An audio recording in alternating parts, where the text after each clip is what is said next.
আমরা প্রত্যেকেই সকাল হলেই কোনো না কোনো কাজের সূত্রে রাস্তায় বেরিয়ে পড়ি। কেউ অফিসে যায়, কেউ আবার বিভিন্ন কাজের উদ্দেশ্যে অনেক দূরে চলে যায়। কেউ গাড়িতে ড্রাইভিং করেন, কেউ আবার বাইকে ড্রাইভিং করে বাড়ি ফিরেন। আমরা এখানে প্রত্যেকেই কারো বাবা, কারো সন্তান, কারো আবার স্বামী। আজকে এই কথাটা বলার একটাই উদ্দেশ্য, এই পথ দুর্ঘটনা। এই পথ দুর্ঘটনা থেকে আমাদেরকে কীভাবে বাঁচতে হবে।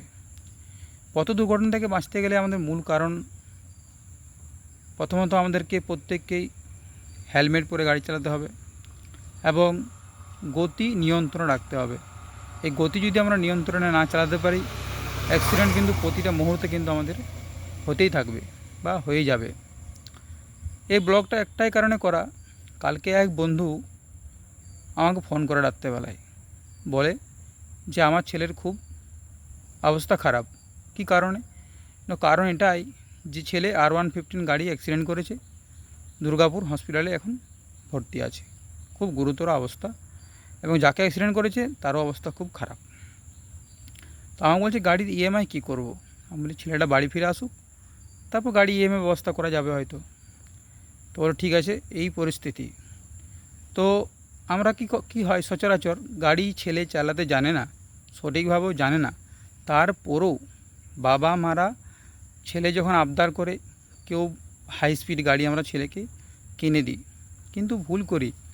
আজকে বিশ্বাস করবেন নাই, আমি বিগত ফাইন্যান্সে কাজ করে দেখেছি, বা আমি যখন বাড়ি যাই কারো বাড়িতে, একটা মানবাজারের ঘটনা বলি আপনাদের কাছে। বাড়িতে একটাই ছেলে, একটা মাত্র ছেলে, সে গাড়িতে পালসার NS গাড়ি ছিল, সে কিন্তু আজ দুনিয়াতে নেই। তো আমি যখন EMI কালেকশন করতে গেলাম ও বাড়িতে, কান্নায় ভেঙে পড়ে।